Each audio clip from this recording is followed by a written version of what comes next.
बिस्मिल्लाहिर्रहमानिर्रहीम।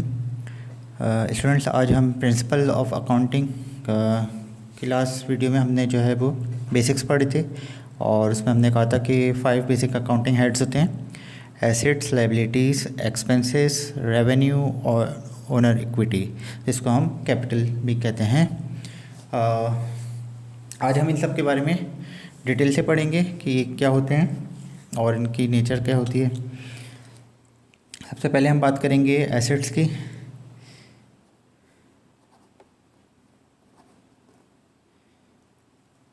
अगर हम एसेट्स को डिफ़ाइन करें तो हम कहते हैं कि assets are the resources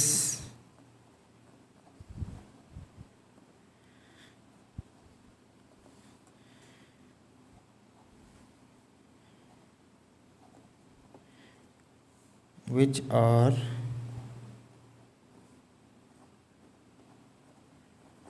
owned by the business and helps to run the business। ठीक है, जितने भी रिसोर्सेज हैं जो बिज़नेस ओन करे, ओन करने का मतलब कि वो बिज़नेस की मलकियत में हों और उनकी मदद से हम क्या कर रहे हैं, बिज़नेस को रन कर रहे हैं, तो वो सारे के सारे जो रिसोर्सेज हैं वो क्या कहलाएंगे, हमारे एसेट्स कहलाएंगे। इसमें ज़रूरी बात क्या है कि वो सारे के सारे resources own by the business होना ज़रूरी है। अगर वो बिज़नेस उनको ओन नहीं कर रहा तो फिर इसका मतलब वो बिज़नेस का एसेट नहीं है। मिसाल के तौर पर बिज़नेस का जो ऑफिस है, अगर वो रेंट पर है, ठीक है, वो प्लेस जो है वो जहाँ पे हम वो बिज़नेस कर रहे हैं वो बिज़नेस ओन नहीं कर रहा, बिज़नेस की अपनी जगह नहीं है, वो जगह रेंट पर है। तो क्योंकि बिज़नेस उस ऑफ़िस को ओन नहीं कर रहा तो वो ऑफ़िस जो है वो बिज़नेस का एसेट नहीं कहलाएगा। तो एसेट उसी वक्त वही चीज़ें कहलाएंगी जो कि बिज़नेस ओन कर रहा है। ठीक है, अगर फॉर एग्ज़ाम्पल बिज़नेस का एक ओनर है और वो ओनर जो है वो उस बिज़नेस में अपनी पर्सनल कार जो है वो यूज़ कर रहा है, लेकिन वो कार जो है वो बिज़नेस ओन नहीं कर रहा है, वो ओनर की यूज़ में है। ठीक है, तो ओनर और बिज़नेस अकाउंटिंग के अंदर जो है वो हमेशा से दोनों अलग अलग कंसीडर किए जाते हैं। हम कभी भी ओनर और बिज़नेस को मर्ज नहीं करते। बिज़नेस को हम क्या कहते हैं, बिज़नेस एक सेपरेट एंटिटी है, एक अलग फ़र्द की हैसियत है। लॉ के अंदर बिज़नेस को हम कहते हैं कि business is the legal entity, एक सेपरेट लीगल एंटिटी है which is separate from its owner, जो कि अपने ओनर से हट कर है। यानी कि ओनर के अगर पर्सनल एक्सपेंसेस और बिज़नेस के एक्सपेंसेस मिक्स हो जाएंगे तो हमें नहीं पता चलेगा कि जी बिज़नेस में हमने कितना प्रॉफिट अर्न किया। तो ओनर को हम हमेशा बिज़नेस से अलग कंसीडर करते हैं। बेशक ओनर बिज़नेस को रन कर रहा है, चला रहा है, तो वो उसमें से जो प्रॉफिट होगा वो प्रॉफिट उस ओनर को बिलोंग करेगा। लेकिन अगर ओनर का पर्सनल एसेट है और वो बिज़नेस में उसने इन्वेस्ट नहीं कराएगा तो वो बिज़नेस बेशक उसका है लेकिन हम उसको बिज़नेस का एसेट नहीं कहेंगे। ठीक है, एक एग्जांपल जैसे मैंने अभी दे दिया आपको कि ऑफिस अगर रेंट पर है, या इसी तरीके से बिज़नेस की कोई प्रोडक्ट का बिज़नेस प्रोड्यूस करता है और उसको वो जो है वो मार्केट में सप्लाई करता है ऑटोमोबाइल्स के ज़रिए, ट्रांसपोर्टेशन के ज़रिए, और वो ट्रांसपोर्टेशन जो है वो सपोज़ कर लें कि बिज़नेस की जो है वो अपनी नहीं है, वो किसी और थर्ड पार्टी की है और बिज़नेस जो है वो रेंटल पे उसको हायर करके और उसके थ्रू ट्रांसपोर्टेशन कर रहा है, सप्लाई कर रहेगा। तो वो ट्रांसपोर्टेशन जो है वो भी बिज़नेस का एसेट नहीं होंगे क्योंकि बिज़नेस उसको ओन नहीं कर रहा। तो एसेट सिर्फ वही रिसोर्सेज होंगे जो कि बिज़नेस क्या कर रहा है, ओन कर रहा है, और वो ज़रूरी भी हैं बिज़नेस को रन करने के लिए। अगर ये एसेट्स ना हो तो हमें बिज़नेस या तो हम रन नहीं कर सकते, फिर बहुत लिमिटेड हो जाएगा या बहुत मुश्किल हो जाएगा। तो अब कौन सी चीज़ें ऐसी हैं, कौन से रिसोर्सेज ऐसे हैं जो कि बिज़नेस को रन करने के लिए ज़रूरी हैं। तो जब भी हम सबसे पहले बिल्डिंग को बिज़नेस को रन करने का सोचते हैं तो हमारे जहन में क्या आता है कि कोई जगह होनी चाहिए हमारे पास। ठीक है, तो अगर तो बिज़नेस वो जगह परचेज़ करता है, सबसे पहली चीज़ तो हमारे पास क्या होना चाहिए बिज़नेस करने के लिए, हम देखें तो वो क्या होता है, कैश होना ज़रूरी है। बगैर कैश के, बगैर पैसे के हम काम नहीं कर सकते, ठीक है।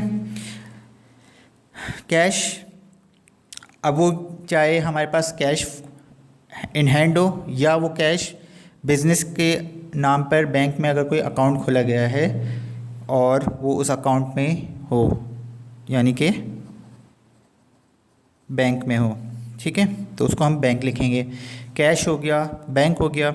इसी तरीके से बिज़नेस का कुछ पैसा ऐसा है जो कि हमें लोगों से लेना है, उसको हम कहेंगे अकाउंट रिसीवेबल। अकाउंट रिसीवेबल यानी वो पैसा जो हमने बिज़नेस का पैसा लोगों से लेना है। क्यों लेना है, वो हमने उनको कोई चीज़ उधार पे, क्रेडिट पे सेल की थी, उसके अगेंस्ट में हो सकता है वो पैसा हमने लेना हो, या फिर हमने उनको कोई सर्विस दी है, उसके बदले में वो पैसा हमने उनसे लेना है। तो जो भी बिज़नेस का कैश हमने लोगों को दिया हुआ है या उनसे उनको कोई सर्विस दी है, उसके बदले में उनसे जो पैसे हमने लेने हैं, कोई गुड्स सोल्ड करी है, तो वो अकाउंट रिसीवेबल वो भी हमारे बिज़नेस का क्या हो गया, रिसोर्स है, और उसे वो हम क्या कहेंगे, एसेट कहेंगे, क्योंकि ये ओनर का पैसा नहीं है, ये बिज़नेस ओन कर रहा है। ओनर ने तो बिज़नेस में इन्वेस्ट कर दिया। अच्छा, इसको क्या कहते हैं, ओनर जब बिज़नेस में इन्वेस्ट करता है तो वो कैपिटल, ओनर के लिए कैपिटल है, ठीक है। इसको मैं भी और बताऊँगा आगे। इसके अलावा और क्या चीज़ें हो सकती हैं,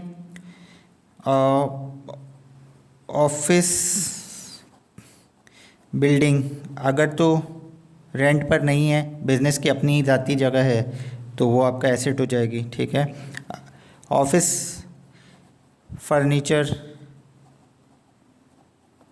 ऑफिस में जो फर्नीचर्स है, इक्विपमेंट है, कंप्यूटर्स और टेबल, ये सारी चीज़ें जो हैं, प्रिंटर, स्कैनर, इक्विपमेंट, ये सारे अगर ऑफिस ओन कर रहा है, बिज़नेस ऑन कर रहा है, तो ये सारे बिज़नेस के क्या हैं, एसेट्स हैं। अगर कोई बिज़नेस ऐसा है जो कि मैन्युफैक्चरिंग कर रहा है, यानी प्लांट्स लगा रहा है, प्लांट्स एंड मशीनरी जो हो गई, प्लांट मतलब पौधे नहीं, प्लांट्स का मतलब होता है कि बिज़नेस के जो बड़ी बड़ी इंडस्ट्रीज़ लगती हैं, फैक्ट्रीज होती हैं, उसे प्लांट्स एंड और उसमें जो मशीनरी लगाई जाती है, तो उसको हम कंबाइनली कहते हैं प्लांट एंड मशीनरी, ठीक है। ये सारे के सारे मैं क्या बता रहा हूँ, ये रिसोर्सेज बता रहा हूँ जो कि बिज़नेस क्या कर रहा है, अगर ओन कर रहा है तो ये सारे के सारी चीज़ें क्या कहलाएंगी, बिज़नेस का एसेट कहलाएंगी। Cash, bank, account receivable, office building, office furniture, equipment, plant, machinery, office supplies, stationery वगैरह या स्वीपिंग सप्लाइज ऑफिस के अंदर जो भी होती हैं, स्टोर सप्लाइज वगैरह जो होती हैं, ये भी बिज़नेस का एसेट है, ठीक है। ऑटोमोबाइल्स, ऑफिस की ट्रांसपोर्टेशन कार्स जो होती हैं, बिज़नेस अगर इनको ओन कर रहा है तो ये भी सारे बिज़नेस के क्या कहलाएंगे, एसेट्स कहलाएंगे, ठीक है। तो हर इस तरीके की रिसोर्सेज जो कि बिज़नेस क्या कर रहा है, ओन कर रहा है, और इनकी मदद से ही बिज़नेस क्या हो सकता है, हम बिज़नेस को, इनके हेल्प से ही बिज़नेस को रन कर सकते हैं। तो ये सारी चीज़ों का होना ज़रूरी है। अगर हम कोई प्रोडक्ट प्रोड्यूस करने जा रहे हैं, हमारे पास प्लांट्स और मशीनरी यानी इंडस्ट्री और उसके फिर उसमें फैक्ट्री और मशीनरी का होना ज़रूरी है। अगर वो नहीं होगी तो हम कैसे प्रोड्यूस करेंगे, ठीक है। इक्विपमेंट, ऑफिस फर्नीचर, ऑफिस की building, account civil book, bank, cash, ये सारी की सारी चीज़ें जो हैं ये क्या है, हमारे रिसोर्सेज हैं, जो कि ये सब बिज़नेस क्या कर रहा है, बिज़नेस की मलकियत में है, ओनरशिप में है, तो इसलिए ये सारे के सारे क्या कहलाएंगे, हमारे पास एसेट्स कहलाएंगे, ठीक है। इनको अभी हम और ज़्यादा डिटेल में भी पढ़ेंगे आगे कि ये सब इंडिविजुअली क्या हैं। इसके बाद एसेट्स जो हैं हमारे पास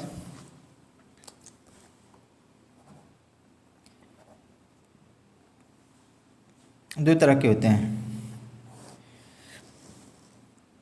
एक होते हैं टेंजिबल एसेट्स और एक होते हैं intangible assets.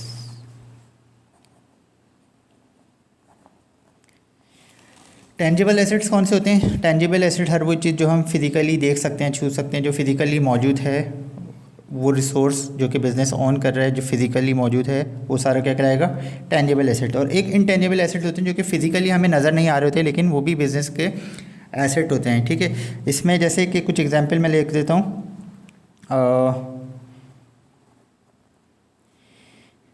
Patent, trademark, company का लोगो,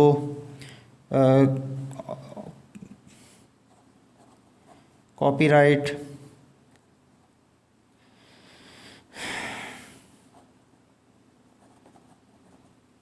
ठीक है। ये सारी चीज़ें जो हैं वो क्या कहलाती हैं? Intangible asset. मतलब ये फिज़िकली कोई मौजूद नहीं होती, लेकिन ये भी क्या है? बिज़नेस का एसेट है। कॉपीराइट का मतलब ये हो गया कि आपकी कंपनी की कोई भी प्रोडक्ट जो है कोई दूसरा शख्स अपने नाम से नहीं बेच सकता, कॉपी नहीं कर सकता उसको, ठीक है। जो प्रिंटिंग है, जो डिज़ाइन है, उसको कोई भी शख्स कॉपी नहीं कर सकता। ये आपका कॉपीराइट, ये आपका एसेट है, ठीक है। इस तरीके से पेटेंट क्या है? पेटेंट नॉर्मली ये होता है फार्मा कंपनीज़ के ऊपर अप्लाई होता है, और उसमें जब भी कोई, जैसे कि कोई नई बीमारी आती है, अब जैसे आजकल कोरोना वायरस चल रहा है, अब इसमें क्या होता है कि तमाम जितनी भी फार्मास्यूटिकल इंडस्ट्रीज़ होती हैं, कंपनीज होती हैं, वो सब के सब क्या करते हैं, और जब कोई नया वायरस, कोई बीमारी आती है, तो उसकी वैक्सीन बनाने के लिए जो है वो हर कोई रिसर्च एंड डेवलपमेंट करता है। अब जब ये लोग रिसर्च एंड डेवलपमेंट करते हैं तो इस पर ये ह्यूज अमाउंट इन्वेस्ट कर रहे होते हैं, लाखों रुपए इन्वेस्ट कर रहे होते हैं। और जब कोई भी कंपनी उसकी वैक्सीन बना लेती है, ठीक है, तो अब उस कंपनी की बहुत मेहनत होती है कि अब बिल फ़र्ज़ कर लें कि एक छोटी सी कंपनी ने मेहनत करके उसकी वैक्सीन बना ली। अब जैसे ही वो वैक्सीन मार्केट में आएगी, और उसके बाद क्या होगा कि उस पे लॉ है कि जी जो भी वैक्सीन बनाई जाती है उसका फार्मूला जो होता है वो प्रोडक्ट के ऊपर लिखा जाता है। तो जैसे ही वो मार्केट में आएगी, बड़ी कंपनीज जितनी भी हैं, मशहूर कंपनीज हैं, वो उसका फार्मूला देख के उसको बना सकती हैं, ठीक है। तो अब मेहनत बेसिक किसने की? छोटी कंपनी ने, लेकिन उसको जो रिवार्ड है वो कौन ले जाएगा? बड़ी कंपनी। उसको मुनाफा इसका असल में होने किसको चाहिए? छोटी कंपनी को। लेकिन बड़ी कंपनी ज़्यादा मशहूर है, लोग ज़्यादा उसकी दवाइयाँ ख़रीदते हैं, तो वो जैसे ही फार्मूला देख के कॉपी करके अगर वो बना लेगी तो छोटी कंपनी की तो मेहनत ज़ाया हो जाएगी। तो इसमें क्या होगा कि वो जो छोटी कंपनी है जिसने जिसने वो प्रोडक्ट पहली बार बना लिए, जो भी कंपनी जो फर्स्ट टाइम उस प्रोडक्ट की वैक्सीन, उस बीमारी की वैक्सीन बना लेती है, तो वो क्या करती है? पेटेंट ले लेती है। पेटेंट का मतलब ये होता है कि 3 साल तक उस कंपनी के अलावा कोई भी दूसरी कंपनी ये प्रोडक्ट जो है वो नहीं बना सकती। ये 3 साल तक उनको राइट मिल जाएगा कि भाई ठीक है, 3 साल तक आप, 3 साल तक कम से कम होता है, फिर 5 साल का, 7 साल का, 10 साल का पेटेंट डिपेंड करता है उस कंपनी के उस पर कि कितने अरसे उसका कितना एक्सपेंस हुआ, और उसके हिसाब से वो कितने अरसे तक उसको रिकवर कर सकता है, प्रॉफिट में आ सकता है। तो इस हिसाब से वो 3 साल का कम से कम होता है। तो अब वो इस तरीके से पेटेंट जो है वो कंपनी का एक एसेट हो गया कि अब ये 3 साल तक एक रिसोर्स है कंपनी का, जो कि कंपनी को अभी बेनिफिट देगा 3 साल तक, 5 साल तक, 7 साल तक या 10 साल तक। लेकिन ये फिज़िकली कोई चीज़ नहीं थी, जैसे बिल्डिंग, ऑफिस फर्नीचर, इक्विपमेंट, ठीक है, इस तरह की कोई फिज़िकली चीज़ नहीं है। ये एक पीस ऑफ पेपर डॉक्यूमेंटेशन है ये सारी की सारी, ठीक है। कंपनी का जो लोगो है ये हमें प्रोडक्ट पे नज़र आ रहेगा, लोगो कोई फिज़िकल चीज़ नहीं है कि, ठीक है। एक ट्रेडमार्क उसका कंपनी का साइन है, कोई उसका स्लोगन है, ये सारे के सारे जो हैं ये क्या हैं? ये इनटेंजिबल एसेट्स हैं। तो ये तो हम डिस्कस अभी नहीं करते, ये तो हमारे कोर्स का पार्ट नहीं है फ़िलहाल, ठीक है। हमारे जो कोर्स का पार्ट होता है वो क्या है? Tangible assets. टेंजिबल एसेट्स फिर हमारे पास 2 किस्म के आते हैं। ये होते हैं करंट एसेट्स और फिक्स एसेट्स, ठीक है। करंट एसेट्स कौन से होते हैं? करंट एसेट्स वो होते हैं जो कि शॉर्ट रन में डेली बेसिस पे इंक्रीज़ और डिक्रीज़ होते रहते हैं, जो कि बिज़नेस की डेली ट्रांजैक्शंस में, रोज़मर्रा में इस्तेमाल हो रहे होते हैं। वो सारे के सारे एसेट्स क्या कहलाते हैं? करंट एसेट्स कहलाते हैं। क्योंकि फिक्स एसेट्स क्या होते हैं? ये लॉन्ग टर्म एसेट्स होते हैं। लॉन्ग टर्म का मतलब होता है कि कंपनी एक बार इनको ख़रीद लेती है और ओन कर लेती है, उसके बाद ये सालों साल जो है वो कंपनी के साथ चलते हैं, कंपनी को बेनिफिट देते हैं। ऐसा नहीं होता कि जी इनमें हर दूसरे दिन तीसरे दिन क्या हो रहा है, चेंज आ रहेगा। जैसे कि बिल्डिंग है, ऐसा नहीं कि जी आज आपने ऑफिस की बिल्डिंग ख़रीद ली, अब 3 दिन बाद 1 महीने बाद आपने बिल्डिंग बेच दी, फिर नई बिल्डिंग ले ली, फिर 2 दिन बाद नई बिल्डिंग बेच के तीसरी जगह ऑफिस खोल लिया। ऐसा नहीं होता, एक जगह आप ऑफिस ले लेते हैं, अब वो आप सालों साल उस ऑफिस को रन कर रहे हैं, लॉन्ग टर्म पे होता है। अब मशीनरी है, मशीनरी ऐसा नहीं है कि एक हफ्ते खरीदी, फिर दूसरे हफ्ते नई मशीनरी खरीद ली, तीसरे हफ्ते नई मशीनरी खरीद ली, एक बार ले ली, अब वो चलती रहेगी। तो ऐसी चीज़ें जो लॉन्ग रन पे आपके साथ साथ चलती रहती हैं कि बिज़नेस के साथ साथ बिज़नेस उनको लॉन्ग टर्म पर उनसे बेनिफिट लेता रहता है। ठीक है, लॉन्ग टर्म पे जब वो चीज़ें बिज़नेस को बेनिफिट देती हैं तो वो क्या कहलाती हैं, फिक्स एसेट्स कहलाती हैं। लेकिन करंट एसेट्स क्या हैं, जो डेली ट्रांजैक्शन में यूज़ हो रहे हैं। डेली ट्रांजैक्शन में क्या क्या चीज़ें यूज़ हो रही हैं, जैसे कैश है, कैश रोज़ाना आता रहता है बिज़नेस से, रोज़ जाता रहता है। आज हम कोई चीज़ ख़रीद लेते हैं, हमारे पास से कैश बिज़नेस के चला जाता है। हम अपने नेक्स्ट डे कोई बिज़नेस की प्रोडक्ट जो है वो सेल करते हैं, फिर से हमारे पास कैश आ जाता है। ठीक है, अगर कैश पे सेल कर रहे हैं। इसी तरीके से अकाउंट रिसीवेबल है, हमें बिज़नेस में लोगों को उधार दिया और अकाउंट रिसीवेबल बढ़ गया, कुछ दिन बाद वो पैसे हमें मिल गए, अकाउंट रिसीवेबल फिर कम हो गया। तो डेली बेसिस पे ये ट्रांजैक्शन जो है वो कभी बढ़ रही हैं, कभी कम हो रही हैं। डेली बेसिस पे इनका यूजेज आ रहेगा। इसी तरीके से ऑफिस की जो सप्लाईज़ हैं, स्टेशनरी वगैरह हैं, ये क्या हैं, करंट एसेट्स हैं। ये आप ख़रीदते हैं, 10 दिन 15 दिन महीना चलती हैं, फिर उसके बाद ख़त्म हो जाती हैं, फिर आप दोबारा ख़रीद लेते हैं। तो इस तरह की जो चीज़ें हैं जो डेली बेसिस पे बिज़नेस के अंदर यूज़ हो रही होती हैं, इंक्रीज़ और डिक्रीज़ हो रही होती हैं, ये सारे के सारे हमारे क्या हैं, करंट एसेट्स हैं। और फिक्स एसेट वो हैं जो लॉन्ग टर्म पर हमारे साथ साथ चलते रहेंगे, वो सारे के सारे फिक्स एसेट हो गए। ठीक है, करंट एसेट में हम क्या क्या ले लेते हैं, कैश या जो पैसा बैंक में है बिज़नेस का वो भी बढ़ता रहता है, कम होता रहता है। अकाउंट रिसीवेबल, ठीक है, office supplies, merchandise, inventory. Inventory जो होती है वो सामान जो हम बिज़नेस में जिसको बेचकर हम कुछ प्रॉफिट अर्न कर रहे हैं। तो मर्चेंडाइज इन्वेंट्री जब हम ख़रीदते हैं, परचेज़ करते हैं, ठीक है। जैसे कि हमारा एक ट्रेडिंग बिज़नेस है, ट्रेडिंग बिज़नेस में मैंने बताया था कि हम खुद कुछ नहीं बना रहे, हम क्या करते हैं, एक रेडीमेड चीज़ ख़रीदते हैं। हमने चाइना से एक चीज़ ख़रीदी, उस पर यूनिट कॉस्ट हमें आई 10 रुपये, उसमें हमने 2 रुपये का अपना प्रॉफिट ऐड करा और 12 रुपये में हमने आगे इसको एज इट इज़ सेल कर दिया। हमने उसमें कोई प्रोसेसिंग नहीं की, रेडीमेड चीज़ थी, ट्रेडिंग बिज़नेस था हमारा। ठीक है, तो अब जब मर्चेंडाइज़ वो हमारे लिए क्या थी, मर्चेंडाइज़ थी। जब हमने उसको ख़रीदी, बाय किया, तो परचेजेस हो गई। वो परचेज़ जब करते हैं तो वो हमारे लिए क्या हो गया, एक्सपेंस हो गया। ठीक है, जब वही हमने 1 लाख रुपए की मर्चेंडाइज़ परचेज़ की, अभी वो हमारे लिए एक्सपेंस। जब वो मर्चेंडाइज़ हम उसमें से सपोज़ करते हैं 70,000 की मर्चेंडाइज़ हमने पूरे महीने में या पूरे साल में सेल कर दी, जो जब ख़रीदी तो एक्सपेंस, जब बेच दी तो वो क्या हो गई हमारे लिए, इनकम यानी रेवेन्यू। और जो बच गई 30,000 रुपये की साल के आखिर में स्टॉक या इन्वेंट्री, वो मर्चेंडाइज इन्वेंट्री, वो हमारे लिए क्या है, एसेट हो जाएगा, वो बिज़नेस का एसेट है, क्योंकि अभी हमने उससे बेनिफिट लेना है। ठीक है, तो वो इन्वेंट्री जो हमारे पास स्टॉक में मौजूद है उसको हम क्या करें, मर्चेंडाइज इन्वेंट्री, ये भी हमारा करंट एसेट है। तो कि आज इन्वेंट्री हमारे पास है, कल बिक जाएगी, फिर और ख़रीद लेंगे और बेचते रहेंगे, तो बढ़ती रहती है, डेली ट्रांजैक्शन में आ रही है, तो ये भी हमारा क्या कहलाएगा, करंट एसेट कहलाएगा। ठीक है, इसी तरीके अब फिक्स एसेट में क्या क्या चीज़ें आ रही हैं हमारे पास, फिक्स एसेट में आ रही हैं हमारे पास प्लांट एंड मशीनरी,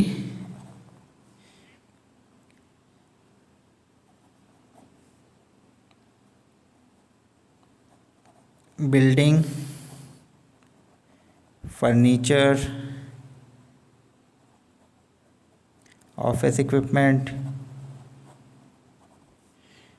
और ऑटोमोबाइल्स।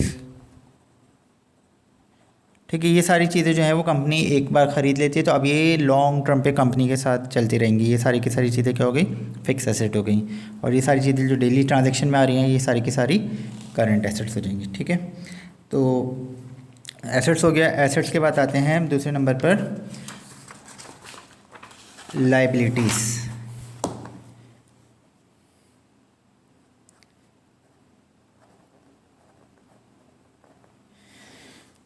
लाइबिलिटीज़ क्या होती हैं? लाइबिलिटीज़ जो हैं वो कर्ज़े हैं हमारे बिज़नेस के। इसको अगर हम डिफ़ाइन करें तो हम क्या कह सकते हैं? Liabilities are the dates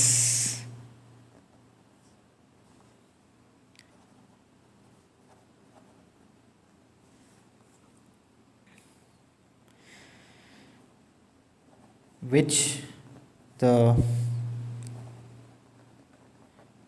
business has to pay। ठीक है, ये वो कर्ज़े हैं जो कि हमें बिज़नेस ने लिए हैं और बिज़नेस को क्या करने हैं? अदा करने हैं। ये लाइबिलिटीज़ कब जनरेट होती हैं? जब हम when purchase assets on credit, जब हम उधार पे कोई एसेट या मर्चेंडाइज ख़रीद लेते हैं, ठीक है, रॉ मटेरियल सप्लायर से ख़रीदते हैं, तो हमारी लाइबिलिटी हम पे जनरेट हो जाती है। या when borrow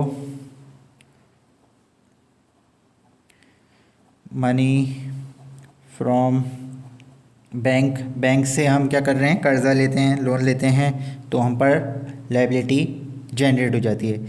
और एक तो एसेट की या सप्लाईज की परचेज़ पे, इन्वेंट्री की परचेज़ उधार पर अगर हम ख़रीदें तो लाइबिलिटीज़ जनरेट हो जाएंगी। यानी ये वो पैसा है, अब हमने ख़रीद लिया, अभी पैसे नहीं दिए, तो ये हम पर कर्ज़ हो गया, डेट हो गया। डेट मायने कर्ज़ा हो गया। लाइबिलिटी क्या है? ये कर्ज़ है which the business has to pay in recent future. In future तो अगर तो करीब फ़ौरन आने वाले दिनों में देना है तो करंट लाइबिलिटी, और अगर 2-3 साल 5 साल में देना है, 1 साल के अंदर अंदर देना है तो करंट लाइबिलिटी। फ्यूचर में हमने पे करना है, अभी हमने पे नहीं किया आएगा, हमने फ्यूचर में पे करना आएगा। तो या तो हम एसेट उधार पे ख़रीदेंगे, कोई मर्चेंडाइज उधार पे ख़रीदेंगे तो हमें लाइबिलिटी जनरेट होगी, या हम लोन लेंगे बैंक से तो हम पर लाइबिलिटी जनरेट होगी, या फिर हम सर्विसेज यूज़ कर लें, use services and not yet paid. हमने कोई सर्विस यूज़ कर ली और अभी तक उसकी पेमेंट नहीं की तो हम पे लाइबिलिटी जनरेट हो जाएगी। जैसे कि हमने पूरे महीने बिजली इस्तेमाल कर ली लेकिन अभी बिल पे नहीं करा, हम पर ड्यू हो गया, तो electric bill,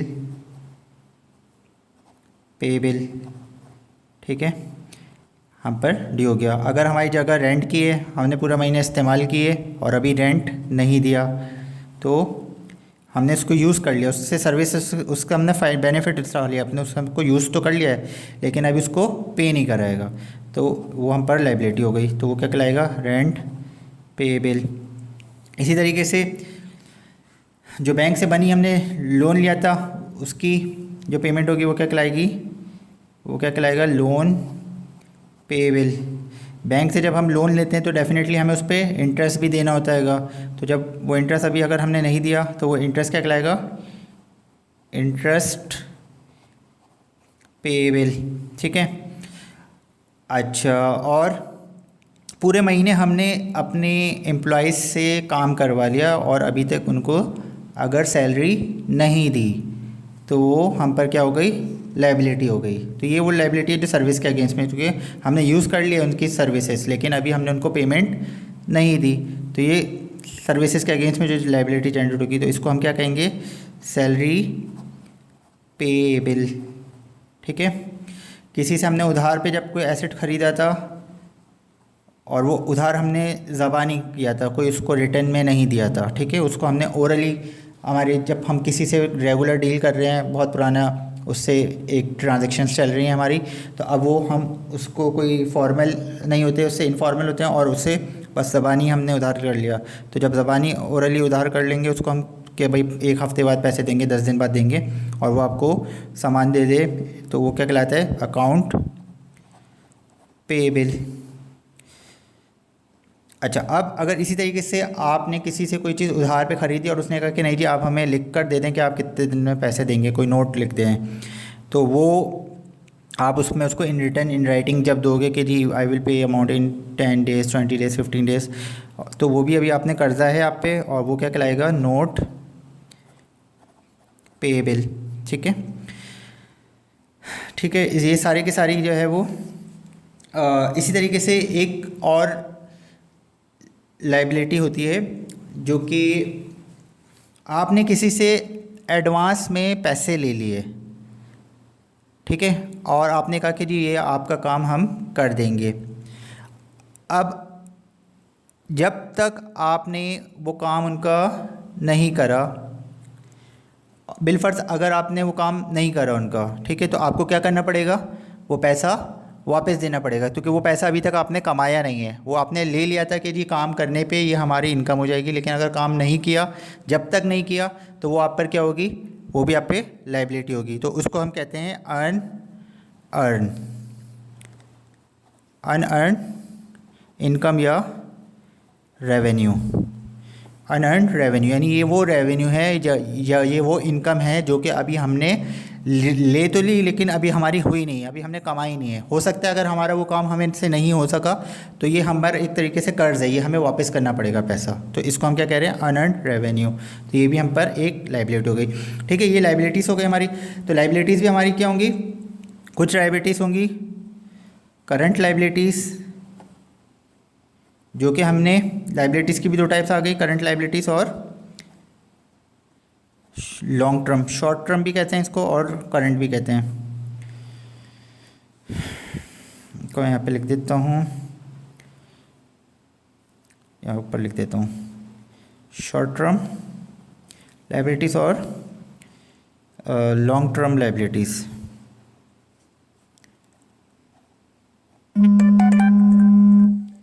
short term liabilities और लॉन्ग टर्म लाइबिलिटीज़।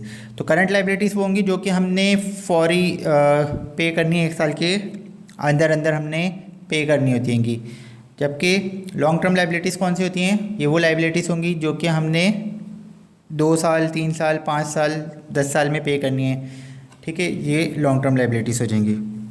जैसे जो लोन है हमने लिया है बैंक से, तो वो लोन हमने 1 दिन में पे नहीं करना, वो हमने 8 साल 10 साल में जाके पे करना है, तो हम पर लॉन्ग टर्म लाइबिलिटी। लेकिन उस लोन पे जो इंटरेस्ट हम दे रहे हैं वो हर साल या हर महीने या हर 6 महीने से हमने देना है, तो वो इंटरेस्ट जो होगा वो हमारी करंट लाइबिलिटी हो जाएगी। ठीक है, तो ये हो गया हमारा लाइबिलिटी अकाउंट। इसके बाद अब हम आएंगे तीसरे नंबर पे, लाइबिलिटी अकाउंट के बाद एक्सपेंसेस पे।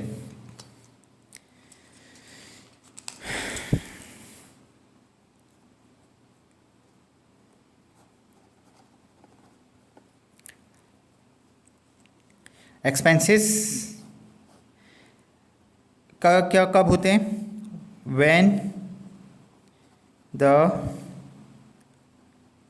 एसेट्स आर यूज्ड और कंज्यूम्ड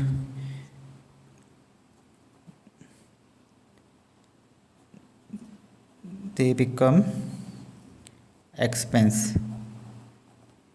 ठीक है, जब किसी एसेट से जो बेनिफिट्स हमने लेना था वो बेनिफिट्स हमने उससे ले लिया और उसको इस्तेमाल कर लिया, तो अब वो क्या हो गया? एक्सपेंस हो गया। तो एक तो ये कंडीशन हो गई, और दूसरा when the payment of liabilities, service liabilities की बात कर रहे हैं, या the payment of liabilities are made it become expense. ठीक है, मिसाल के तौर पे जब हमने कोई एसेट ख़रीदा था, तो जब हम एसेट ख़रीदते हैं तो अगर बज़ाहिर हम आम अल्फाज में कहते हैं कि जी हमने 1 लाख रुपए का फ़र्नीचर ख़रीद लिया, तो 1 लाख रुपए हमारा ख़र्चा हो गया, ठीक है।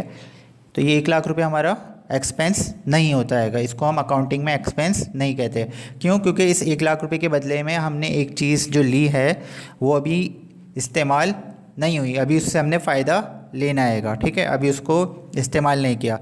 तो जब तक चीज़ इस्तेमाल नहीं हो गई वो एक्सपेंस नहीं कहलाएगी। अभी वो एसेट जो हमने ख़रीदा, ये हमारा जो फर्नीचर हमने ख़रीदा ये हमारा क्या कहलाएगा? एसेट कहलाएगा, ठीक है। और जो 1 लाख रुपए हमने खर्च किए, क्या करें हम, पर एक्सपेंडिचर है, ये हमारा एक्सपेंडिचर है जो कि हमने एक एसेट को एक्वायर करने के लिए किया है, ये एक्सपेंस नहीं है, ठीक है। तो फिर जब हम उस एसेट को ख़रीदते हैं और उसको इस्तेमाल कर लिया हमने, उसको 2 साल 3 साल उसकी लाइफ थी, उसको 3 साल हमने इस्तेमाल कर लिया, अब उसकी लाइफ ख़त्म हो गई है, उसको हमने इस्तेमाल कर लिया, उससे जो बेनिफिट्स है, उसको जो अफादियत जो उसको इस्तेमाल करने से फ़ायदा था वो हमने पूरा हासिल कर लिया। तो अब वो चीज़ हमारे लिए क्या हो जाएगी? एक्सपेंस हो जाएगी। जब तक उससे बेनिफिट लेते रहेंगे वो एक्सपेंस नहीं होगा। जितना उससे बेनिफिट जैसे कि आपने एक छोटी सी एग्जांपल लेता हूँ, आपने अपने मोबाइल पे 100 रुपये का इजी लोड करवाया, ठीक है, तो आपका ये 100 रुपये जो है ये खर्च नहीं हुआ अभी, ये इसको आप एक्सपेंस नहीं बोलोगे, आप ये नहीं कहोगे कि 100 रुपये का एक्सपेंस हो गया। ये 100 रुपये का क्या हुआ है? आपने एक एसेट परचेज़ कर लिया, ये 100 रुपये अभी आपका एसेट की फॉर्म में, बैलेंस की फॉर्म में आपके मोबाइल में मौजूद है। अब इस 100 रुपये के जो आपने इजी लोड करवाया या कार्ड अपलोड किया है मोबाइल पे, रिचार्ज किया है, तो अब सपोज़ करें आपने एक कॉल की और उस कॉल पर 20 रुपये जो है वो आपके डिडक्ट हो गए, ठीक है। अब वो जो 20 रुपये आपके डिडक्ट हो गए, तो कि अब वो 20 रुपये आपने क्या कर लिए? इस्तेमाल कर लिए। तो अब ये जो 20 रुपये इस्तेमाल कर लिए ये तो आपका एक्सपेंस कहलाएगा, लेकिन जो अभी बकाया 80 रुपये आपने इस्तेमाल नहीं करे हैं, गो कि अब वो कैश आपके पास नहीं रहा, अब वो कैश फॉर्म से दूसरी फॉर्म में कन्वर्ट हो गया, वो बैलेंस में आ गया है, आपके मोबाइल के अंदर बैलेंस की फॉर्म में मौजूद है, कैश फॉर्म में आपके पास नहीं है। तो लेकिन आपने अभी तक उससे बेनिफिट लेना है, तो ये अभी आपका क्या कहलाएगा? रिमेनिंग 80 जो है आपका एसेट कहलाएगा। और जो 20 रुपये आपने खर्च कर दिए, जो कॉल पे कॉल कर ली, उसका बेनिफिट आपने ले लिया, उसे कंज्यूम कर दिया, यूज़ कर लिया, तो एसेट का वो पोर्शन जो हम क्या कर लें? यूज़ कर लें, तो वो क्या कहलाता है? एक्सपेंस कहलाता है। तो ये 100 रुपये का जो 20 रुपये का जो पोर्शन था ये आपने यूज़ कर लिया, ये क्या हो जाएगा? एक्सपेंस हो जाएगा। इसी तरीके से अभी अब जब ऊपर हमने बात करी थी सर्विस लाइबिलिटीज़ के, जब हम कोई सर्विस यूज़ कर लेते हैं और उसकी पेमेंट ना करें, तो जब तक पेमेंट नहीं करते वो हमारे पर क्या होती है? लाइबिलिटी होती है। मिसाल के तौर पे पूरे महीने हमने बिजली इलेक्ट्रिसिटी इस्तेमाल की और अभी तक बिल पे नहीं किया था, तो जब तक हमने उसका बिल पे नहीं किया था वो हम पर क्या थी? कर्जा था, लाइबिलिटी थी। लेकिन अब अगर हमने उसकी पेमेंट कर दी, ठीक है, जब हमने उसकी पेमेंट कर दी तो अब वो क्या हो जाएगा? हम पर एक्सपेंस हो गया। तो कि जब लाइबिलिटी की पेमेंट कर दी जाए, तो हमने क्या लिखा है? When the payment of the liabilities are made it become expense. तो अब वो क्या हो जाएगा? बिल एक्सपेंस हो जाएगा। जब तक हमने सैलरी नहीं दी थी, वो सैलरी क्या थी? पेएबल थी। अब सैलरी दे दी तो अब क्या हो जाएगा? सैलरी एक्सपेंस कहलाएगी। जब पेमेंट मेड कर दी जाए, जब पेमेंट कर दी जाएगी उसकी अदा लाइबिलिटी की, तो वो क्या हो जाएगा? एक्सपेंस हो जाएगा। सैलरी एक्सपेंस हो जाएगा, बिल एक्सपेंस हो जाएगा। आपने जब तक रेंट नहीं दिया था, वो रेंट आप पे क्या था? लाइबिलिटी थी। अब आपने ऑफिस की जगह का रेंट पे कर दिया, तो अब वो क्या हो जाएगा? रेंट एक्सपेंस हो जाएगा, ठीक है।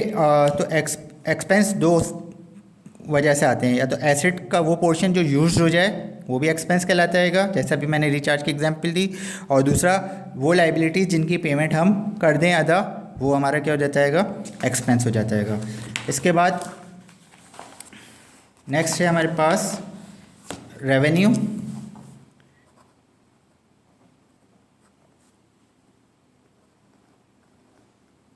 ठीक है, ये वीडियो बेसिक है असल में, तो इसलिए थोड़ी इन डिटेल में मैं बता रहा हूँ, ताकि आपका बिल्कुल अभी बिल्कुल फ्रेश है, आपने अकाउंटिंग अभी तक पढ़ा नहीं है, तो बिल्कुल बेसिक से सारे कॉन्सेप्ट दे रहा हूँ ताकि ये आपको फिर आगे एक बार कॉन्सेप्ट अच्छे सही से क्लियर हो जाता है तो फिर आगे आपको प्रॉब्लम नहीं होगा पूरे साल अकाउंटिंग में, आगे की क्लासेस में भी आपको अकाउंटिंग में फिर प्रॉब्लम नहीं होगा। रेवेन्यूज़ क्या होते हैं हमारे पास? रेवेन्यू को डिफाइन करते हैं। रेवेन्यू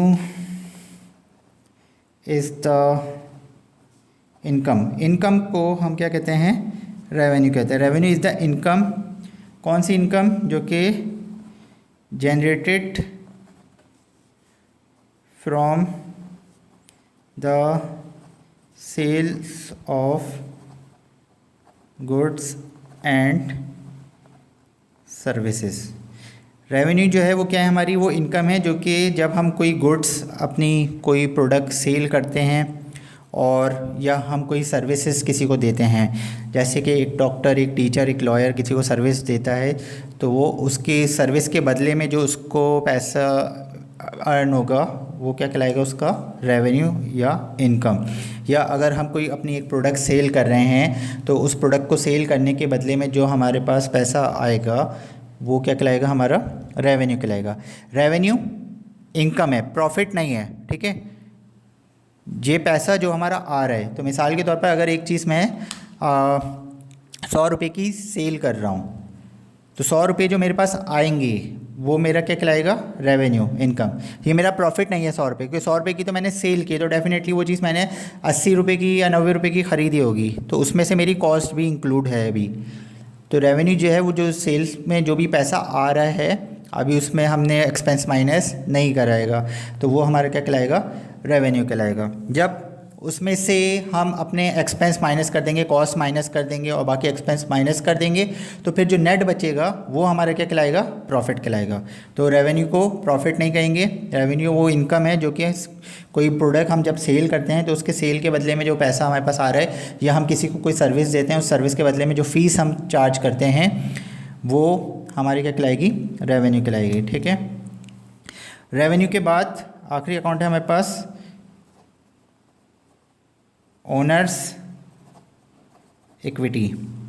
ओनर्स इक्विटी का मतलब क्या होता है? Anything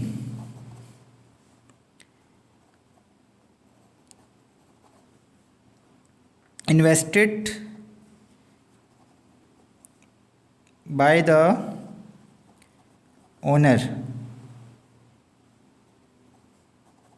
in the business is called capital. कोई भी चीज़ चाहे वो कैश फॉर्म में हो या नॉन कैश फॉर्म में हो, ओनर की अपनी ज़ाती एक बिल्डिंग थी, उसने उसको बिज़नेस के नाम पर ट्रांसफ़र कर दिया, बिज़नेस ने उसको ओन कर लिया, ठीक है। अब वो बिल्डिंग क्या हो गई?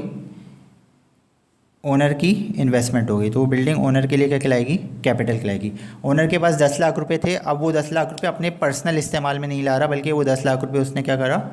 बिज़नेस में लगा दिया। अब उस पैसे में से वो अपने बच्चों की स्कूल की फ़ीस, अपने घर के खर्चे, वो सब नहीं कर सकता। अब वो क्या कर रहा है? उसने वो पैसा बिज़नेस में इन्वेस्ट कर दिया, तो अब बिज़नेस को दे दिया। एक तरीके से बिज़नेस एक फ़र्जी शख्स है और उसने वो पैसा उसको बिज़नेस को दे दिया, तो अब वो जो बिज़नेस में उसने पैसा लगा दिया, तो वो उस ओनर के लिए जो है वो क्या हो गई? कैपिटल कहलाएगा, ठीक है। तो ओनर्स इक्विटी दो हिस्सों में होती है, एक होता है कैपिटल और एक होता है ड्राइंग। ओनर इक्विटी के दो पोर्शन होते हैं, कैपिटल और ड्राइंग। ड्राइंग किसे कहेंगे? ये तो हो गया कैपिटल। कैपिटल के बाद आएगा ड्राइंग। ड्राइंग DRAWING, ठीक है, यानी विड्रॉ से निकला है। ये वर्ड किससे निकला है? विड्रॉ। विड्रॉ का मतलब क्या होता है? Anything withdraw by the owner from the business for personal use is called drawing. तो पर्सनल यूज़ के लिए बिज़नेस से जब ओनर कोई चीज़ निकालेगा, चाहे वो कैश निकाले या अगर वो सपोज़ उसकी आटे की फैक्ट्री है और वो आटा जो है वो अपने घर के इस्तेमाल के लिए बिज़नेस से लेके जा रहा है, तो जब भी पर्सनल यूज़ के लिए बिज़नेस से कोई भी चीज़ ओनर निकालेगा, ठीक है, तो वो क्या कहलाएगी, ड्राइंग कहलाएगी। और जब भी अपने पर्सनल अकाउंट या पर्सनल ज़ाती मलकियत में से कोई चीज़ बिज़नेस की मलकियत में दे देगा, ओनरशिप में दे देगा, तो वो ओनर की इन्वेस्टमेंट कहलाएगी। कोई भी चीज़ जो कि ओनर इन्वेस्ट कर रहेगा बिज़नेस में, उसको हम उसका कैपिटल कहेंगे। और वो कैपिटल जो ओनर बिज़नेस में इन्वेस्ट कर रहा है, तो ओनर के लिए कैपिटल हो गया। मिसाल के तौर पे 5 लाख रुपए ओनर ने बिज़नेस में लगा दिए, ठीक है, बिज़नेस की मलकियत में दे दिया। अब वो 5 लाख रुपए जो कैश फॉर्म में है, तो अब यहाँ पर अक्सर बच्चे कंफ्यूज हो जाते हैं कि ये 5 लाख रुपए तो कैश है, तो ये तो एसेट है। अब यहाँ पे मैं क्या कह रहा हूँ, ये 5 लाख रुपए क्या है, कैपिटल है, ठीक है। तो अब क्या बात सही है, कैपिटल है या एसेट है? तो ये दोनों चीज़ें हैं, लेकिन फ़र्क है। तो क्या मैंने कहा कि ओनर और बिज़नेस अब क्या है, दो अलग अलग लोग समझे जाएंगे। तो बिज़नेस के पास ये पैसा आ गया और बिज़नेस ने इसको ओन कर लिया, तो बिज़नेस के लिए ये पैसा क्या कहलाएगा, एसेट, क्योंकि कैश है, कैश फॉर्म में है। तो कैश क्या होता है, एसेट होता है। तो बिज़नेस के लिए क्योंकि ये कैश की फॉर्म में आया है, तो ये बिज़नेस के लिए तो एसेट है। लेकिन ओनर ने क्योंकि ये बिज़नेस में इन्वेस्ट किया है, तो बिज़नेस में ओनर के नाम से ये क्या रिकॉर्ड किया जाएगा, कैपिटल। ओनर के लिए ये कैपिटल है कि उसका सरमाया है। कैपिटल का मतलब ओनर के लिए सरमाया है, तो ओनर के लिए कैपिटल यूज़ किया जाएगा और बिज़नेस के लिए ये चीज़ कैश यूज़ की जाएगी। तो जब हम इसके आगे अभी जर्नल एंट्रीज पढ़ेंगे तो उसमें ये बात आपको और ज़्यादा क्लियर हो जाएगी, ठीक है। अब नेक्स्ट वीडियोस में हम जो है वो rules of debit and credit पढ़ेंगे और फिर उसके बाद नेक्स्ट वीडियो में हम जर्नल एंट्रीज बनाना सीखेंगे, जो रिकॉर्डिंग हमारी अकाउंटिंग के डेफिनेशन में हमने पहला स्टेप पढ़ा था रिकॉर्डिंग का, ठीक है। आज की वीडियो यहीं तक। वीडियो समझ में आई तो इसको लाइक करें और दूसरे फ्रेंड्स के साथ भी शेयर करें और चैनल को सब्सक्राइब भी करें।